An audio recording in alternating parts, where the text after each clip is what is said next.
Well, I could hear I could hear them meeting under my window, so I could hear the things that they were talking about and just like everyday things, their passions, their fears. One day I was walking out and they were all sitting there, get into the conversation with them, and we started talking about grits. And so it was a fun conversation, we were laughing and stuff.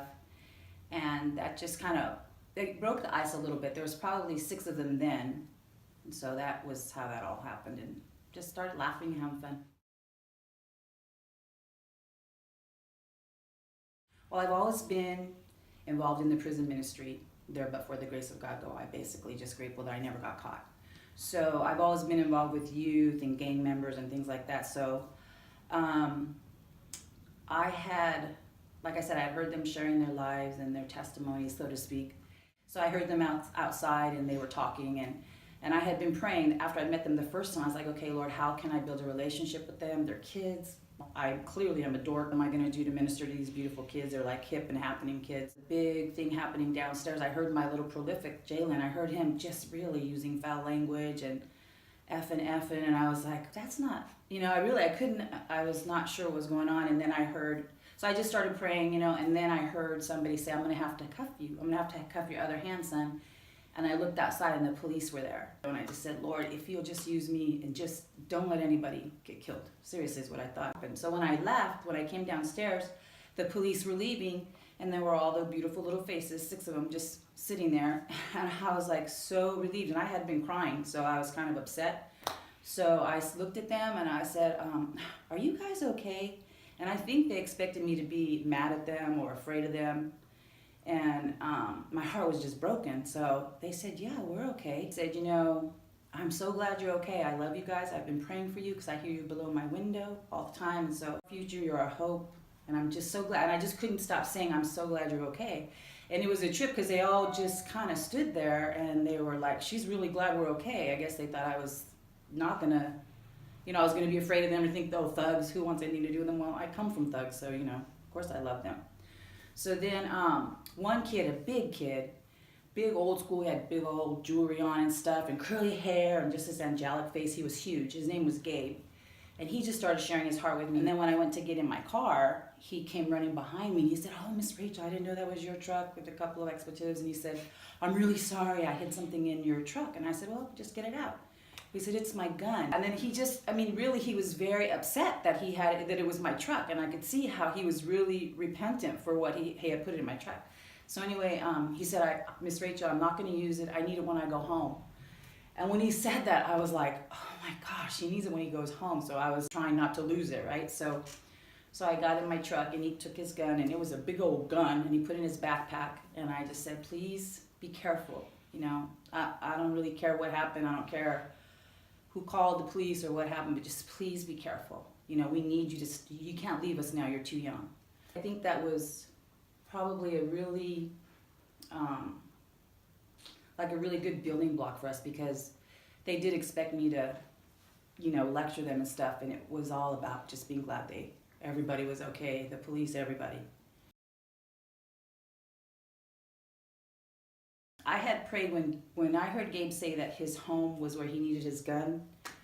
I was like, Lord, this is a big place where we live. I said, I can just bring them all and be the woman in the shoe, bring all the kids here, and they can be safe, right? So that was just a maternal instinct. So I had prayed, the fruit is that I had prayed that Gabe would not be hurt, because I knew he had a gun. I prayed, I said, Lord, I don't really care what it looks like or how it manifests, but keep Gabe safe, especially in his home. If you have to take him from his home, bring him here. Bring him, just whatever, but keep him safe in his home. I saw Jalen, the little prolific guy, and his smile, you can see it coming, you can see it really coming down the street. And he looked at me and we were like, yeah, it's so good to see you. And then he told me that Gabe went down, and I was like, what do you mean? I'm like, okay, well, down what? And so that's when he told me he was arrested. So he kept saying, God, I'm so glad to see you. We wondered where you were. And I said, likewise, I haven't heard you guys under my window. I said, I went and got all this gourmet stuff to make you guys hot chocolate, and I have snacks for you just because it's cold outside. And so it was him and Nico, 2 of the original kids, and then a new guy named Mario. And Mario's like 6'5". Sweet. But he was trying to be kind of thugalicious and try to see if I was scared of him. So he's just kind of standing there kind of like snarling at me, and I was like, whatever, dude.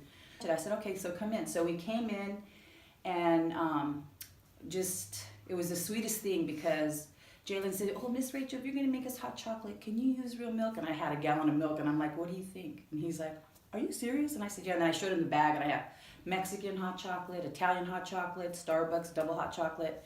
Showed him all stuff, 2 types of whipped cream. And so he was just really like, he said, he goes, this is really for us. And I said, that's all that right there is your bag. So it was really, really sweet, because they just started having fun. It was like they just became free. They knew they were safe. They knew they were loved over hot chocolate. So the fruit was seeing them as God intended them to be, just free children, just young men, and knowing that the Lord had heard my cry for Gabe, that he was still alive, even though it's in jail. And, I'm praying, Lord, if there's some way for me to find out what his booking number is, maybe I can go in and visit him. But that's still something I'm praying about.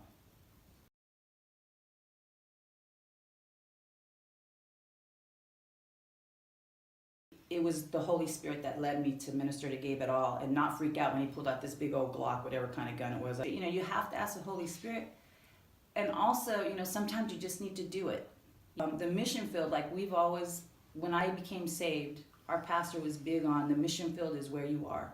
The mission field isn't Billy Graham, isn't Greg Laurie, it isn't, all these other famous evangelicals, but it's the mustard seed like we're talking about. It's the little things that you can do for people. And it's beautiful how the Lord has made us with so many diversified gifts, that your gifts are not the same as mine, and he's going to use your gift to minister to somebody in either a big way or a small way. But, like you said, more of a mustard seed, just not being afraid, and I am a fraidy cat. I wouldn't be out there ministering to gangsters if it weren't for the Lord. But the Lord, I asked them, I said, I don't want these kids to die. I want these kids to live. I want them to live for you. They have a purpose. They're designed by you. So, I just look. It's right in front of you, just as you said. It's in front of you, even within the body. So many of us are broken. We're living amongst the ruins. It's basically a lot of shattered people. Thanks. Thanks for sharing. Yeah.